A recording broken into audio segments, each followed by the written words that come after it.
মানুষের মধ্যে আবার বহু পৃথিবীর সূচনা লগ্ন থেকে নিয়ে কিয়ামত পর্যন্ত পুরা টাইমের মানুষের আগমন ভাগ আছে।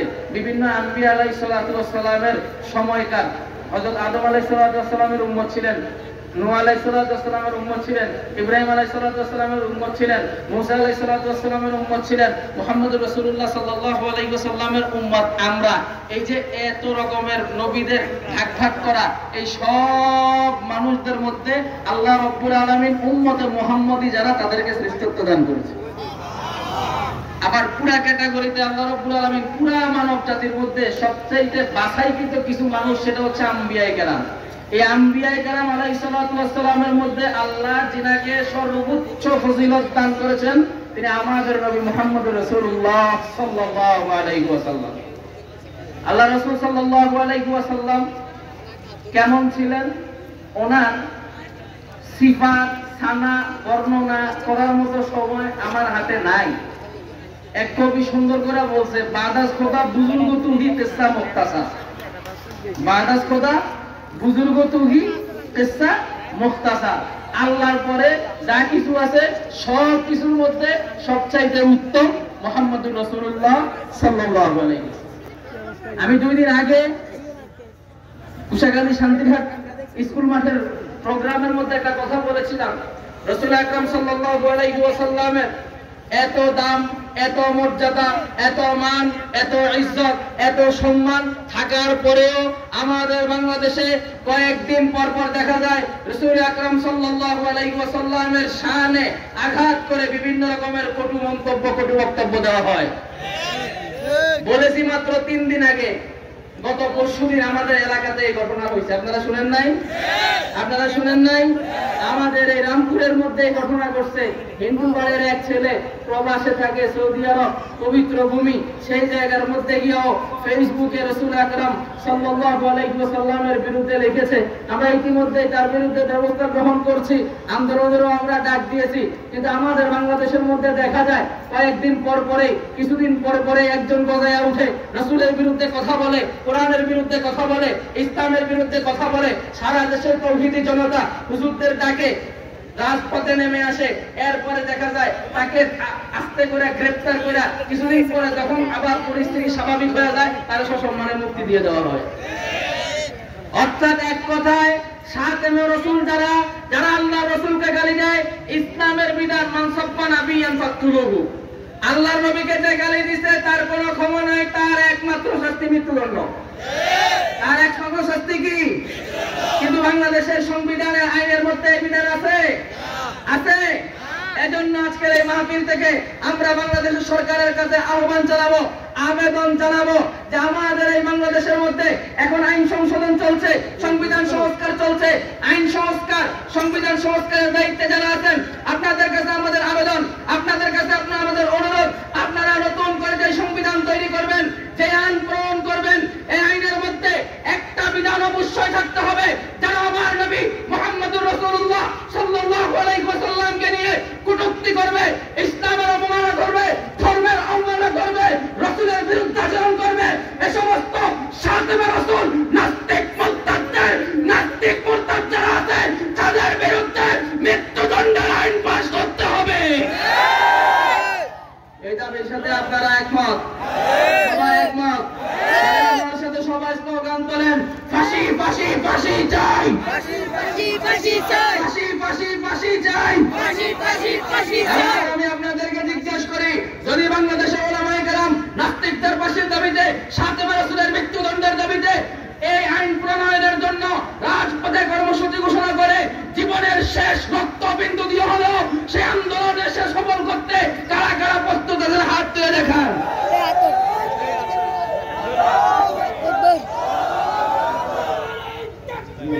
আল্লাহু আকবার, নারে তাকবীর,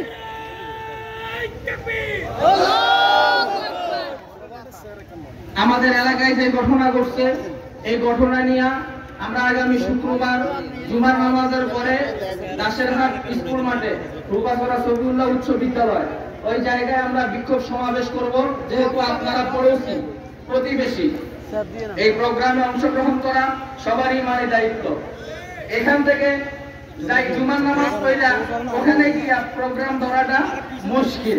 এই কারণে আপনারা চেষ্টা করবেন যারা আছেন জুমার নামাজ দাসেরহাটের আশেপাশে পড়ার জন্য সব মসজিদগুলো থেকেই বিক্ষোভ সমাবেশ যাবে। ইমানি দায়িত্ব হিসেবে আপনারা সবাই অংশগ্রহণ করবেন, পারবেন তো ইনশাআল্লাহ? এই এক কথা গেল। 2 নম্বর কথা, আমরা একটা সমাজের মধ্যে বসবাস করি। একটা সমাজের মধ্যে আমরা বসবাস করি। সমাজের শৃঙ্খলা বলতে একটা শব্দ আছে। এই শৃঙ্খলা নষ্ট হয় যে সমস্ত কয়েকটা কারণে, তার মধ্যে অন্যতম একটা কারণ মাদক। আমার কথা বুঝেন নাই মনে হয়? সমাজের শৃঙ্খলা যেসব কারণে নষ্ট হয় তার মধ্যে অন্যতম একটা কারণ মাদক। এক, মাদক শব্দের মধ্যে মদ ঢুকছে, এই শব্দের মধ্যে হিরোইন ঢুকছে, এই শব্দের মধ্যে গাঁজা ঢুকছে, এই শব্দের মধ্যে ফেন্সিডিল ঢুকছে, এই শব্দের মধ্যে আরো কি কি যা আছে এই কটা ক্যাটাগরি সব কিছু ঢুকছে। আমি আপনাদেরকে জিজ্ঞেস করি, এই মাদক ইসলামে অনুমোদিত নাকি নিষিদ্ধ? অনুমোদিত নাকি নিষিদ্ধ? অনুমোদিত নাকি নিষিদ্ধ? আমরা এখানে যারা আসছি আমরা সবাই আল্লাহকে ভালোবাসি তো? রাসূলকে ভালোবাসি তো? ইসলামকে ভালোবাসি তো? ইসলামের বিধানকে ভালোবাসি তো?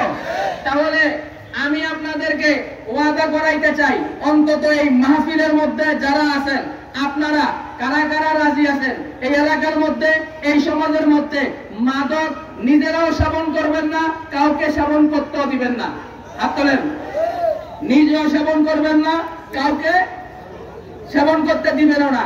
কিছু কিছু অপরাধ আছে করলে ব্যক্তির ক্ষতি হয়, কিছু কিছু অপরাধ আছে করলে পরিবারের ক্ষতি হয়, কিছু কিছু অপরাধ আছে করলে সমাজের ক্ষতি হয়, কিছু কিছু অপরাধ আছে করলে রাষ্ট্রের ক্ষতি হয়। আর মাদক এমন একটা অপরাধ, এই মাদক যে সেবন করে তারও ক্ষতি, তার পরিবারও ধ্বংস, এবং কি সমাজের মধ্যে যাবতীয় বিশৃঙ্খলা তারাই করে, এমনকি রাষ্ট্রের মধ্যে তারা বিশৃঙ্খলা করে।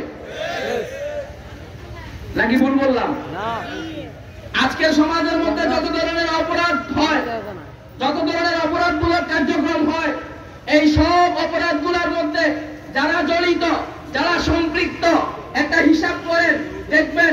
আমি চ্যালেঞ্জ করলাম, এখানে কতটি কেরামান কাতিবের মতো পড়ে আছে, এই সবগুলোর সামনে চ্যালেঞ্জ করে বললাম 95% অপরাধ মাদকাসক্ত যারা তাদের দ্বারা সংগঠিত হয়। এজন্য সমাজকে ঠিক করতে হলে সমাজের কর্ণধার যারা আছে, সমাজবাসী যারা আছে, সবাই এই বিষয়ে ঐক্যবদ্ধ হতে হবে। আমাদের সমাজে মাদক চলবে না। রাজি আছেন? আমি বলি আমার পূর্বপুরুষের জমিনে মাদক চলবে না। আমার পূর্বপুরুষের জমিন না, বাড়িতে এখানে এই যে বেশি দূরে না, কাছেই। আরে আমাদের পূর্বপুরুষদের জমিতে মাদক চলবে না। আপনারা বলেন, সবাই বলেন নিজেদের ব্যাপারে, আমার এলাকায় মাদক চলবে না। কেউ যদি মাদকের সাথে যুক্ত হয় আমরা তাদেরকে সুন্দরভাবে প্রশাসনের হাতে সুপর্দ করব। নাকি আবার নিজেরা মারামারি করবে? নিজেরা পরে মারামারি করবেন আর মামলার হুকুমের আসামি মঞ্জুরা তার না দিন। এমনি আওয়ামী লীগের আমলে যে 5 মামলা খাইছি ওই মামলা এখনো প্রত্যাহার হয় নাই, বুঝলেন নাই? আর বিশৃঙ্খলা তৈরি হলে কি আবার দেখা যাবে নতুন করে মামলা মাথার উপর করছে। নিজেরা কিছু করার দরকার নাই, সুন্দর করে ধরে কোথায় দিয়ে দিবেন? প্রশাসনের হাতে। একমত তো সবাই? তাহলে আমরা এই সিদ্ধান্তে উপনীত হয়েছি, এখানে আমরা যারা আছি আমরা নিজেরা কখনো মাদকের সাথে যুক্ত হব না, কাউকে যুক্ত হতে দিব না। কেউ যুক্ত হলে তাকে প্রশাসনের হাতে আইনের সোপর্দ করব। এই 3টা কাজ যদি আপনারা করতে পারেন, আমি লিখে দিব 3 মাস পরে আপনাকে এই সমাজ সাইবার লাগা, এই এলাকা সাইবার লাগা, আমেরিকার তো টিকিট কাটিয়ে আসবে, সোনার এলাকা হয়ে যাবে, সোনার সমাজ হয়ে যাবে। কারণ আগেই বলছি 95% অপরাধ কিসের দ্বারা কাদের দ্বারা সংগঠিত হয়? মাদকাসক্ত দ্বারা। মাদক যদি বন্ধ হয় মানে সমাজের 95% অপরাধ বন্ধ হয়ে যাবে। ঠিক আছে? এ গেল 2 নম্বর কথা। এমনি মনে কষ্ট হয়েছে নি কারো? আমি কেন মুখ চাই কথা করি না ভাই? এলাকায় কেউ আসেনি এটা আমি ওইটাও জানি না। এমনি আসে নাকি আপনার এলাকায়? হ্যাঁ, এত এত মানে ওই যে শান্তিরাট বাজার তো না, যাওয়ার সময় তো রাস্তা দেখছি একবারে কাছে, আসার সময় তো কত দূর ভিতর দিয়ে ঘুরিয়ে আইতেছে, এত কাঁচা রাস্তাও আছে 1 কিলোমিটারের মতো, এত ভিতরে মাদক চলে আসে। হ্যাঁ, তাইলে এটা এবার একটা কথা বলি, আলা কুল্লুকুম রাইন ওয়া কুল্লুকুম মাসউলুন আন রাইয়াতিহি। প্রত্যেকে নিজের অধীনস্থ যারা আছে তাদের ব্যাপারে জিজ্ঞাসিত হবে। এখানে যারা পারিবারিক হত্যাকর্তা আছেন, আপনার পরিবারের মধ্যে কেউ যদি কোনো অপরাধের সাথে যুক্ত হয়, এটার জন্য আপনি দায়বদ্ধ। সমাজকর্মী যারা আছেন, সমাজের কর্ণধার যারা আছেন, আপনাদের সমাজের মধ্যে যদি কোনো ধরনের অপরাধমূলক কার্যক্রম সংগঠিত হয়, এটার জন্য আপনি আল্লাহর কাছে দায়বদ্ধ। কি বলেন? কি বলেন? তাহলে এখানে আর উপরের দিকে গেলাম না, এখানে সমাজপতি নাই, সমাজের মধ্যে 2-4 মানুষ মানে এরকম নাই, পরিবারের হত্যাকর্তা নাই, পরিবারের হত্যাকর্তা নাই, তাহলে তো আমরা সবাইকে লাগে না, অন্তত পরিবারের হত্যাকর্তা যারা আছেন তারা যদি এই ব্যাপারে একমত হয়ে যান যে আমার পরিবারের মধ্যে কোন সদস্যকে আমি কোনো অপরাধের সাথে যুক্ত হইতে দিব না, তাহলে আপনার পরিবার এরকম 10 জনের নিয়ত করে ফেললে 10টা পরিবার ঠিক, 10টা পরিবার মিলেই তো একটা সমাজ হয়, 10টা পরিবার মিলে একটা সমাজ হয় না? তো এরকম 10টা সমাজ যদি এই চিন্তা করে এভাবে সবাই নিজের দায়িত্ব নিয়ে নেয়, তাহলে একটা জেলা ঠিক হয়ে যাবে, এভাবে একদিন রাষ্ট্র পর্যন্ত ঠিক হয়ে যাবে। তাহলে পরিবর্তন শুরু হইতে হবে আপনার ব্যক্তি থেকে, পরিবর্তন শুরু হইতে হবে আপনার পরিবার থেকে। ধৈর্যে রাষ্ট্রকে পরিবর্তন করা যাবে না, শুরু করতে হবে প্রথমে নিজেকে পরিবর্তন করতে হবে, এরপরে নিজের পরিবারকে পরিবর্তন করতে হবে, এভাবে পরিবার পরিবর্তনের মাধ্যমে সমাজ পরিবর্তন হবে। এ কারণে পরিবর্তন কোথা থেকে শুরু হবে? নিজের থেকে। পরিবর্তন কোথা থেকে শুরু হবে? তাহলে প্রত্যেকে আগে নিজেকে পরিবর্তন করব, নিজের অধীনস্থ যারা আছে পারিবারিক ব্যক্তি তাদেরকে পরিবর্তন করব। শুধু মাদক না, যে কোনো ধরনের অপরাধমূলক কার্যক্রম থেকে তাদেরকে বিরত রাখা, যে কোনো ধরনের অনৈসলামিক কার্যক্রম থেকে তাদেরকে বিরত রাখা, এটা পরিবারের হত্যাকর্তা যারা আছে তাদের দায়িত্ব এবং কর্তব্য। যদি এই কর্তব্য পালনে ব্যর্থ হয়, তাহলে কার কাছে জবাবদিহিতা করতে হবে? কার কাছে? এটাকে আমি বলছি না রাসূল বলছেন? আল্লাহ কুল্লুকুম রাইন ওয়া কুল্লুকুম মাসউলুন আন রাইয়াতিহি। এটা কি আমার বক্তব্য না রাসূলের বক্তব্য? আমার বক্তব্য না রাসূলের বক্তব্য? দুনিয়ার সব কিছু মিথ্যা হইতে পারে, রাসূলের বক্তব্য আল্লাহর বক্তব্য কখনো মিথ্যা গুলি হয় না, গুলি মিস হইতে পারে কিন্তু রাসূলের কথা মিস হয় না। তাহলে এই কথা দ্বারা বোঝা যায় আমরা সবাই কি, যদি আমাদের অধীনস্থ কেউ অপরাধ করে দায়বদ্ধ। তাহলে সমাজকে ঠিক করার জন্য এবং নিজে পরবর্তী জিন্দেগিতে আল্লাহর হাত থেকে, আল্লাহর ধরা থেকে বাঁচার জন্য নিজের পরিবারকে, নিজের সমাজকে সব ধরনের অপরাধমূলক কার্যক্রম থেকে বিরত রাখবো। পারবো তো ইনশাআল্লাহ? আল্লাহ রাব্বুল আলামিন আমাদের সবাইকে তৌফিক দান করুন, বলেন আমিন। শেষ একটা দাওয়াত দিয়ে যাই।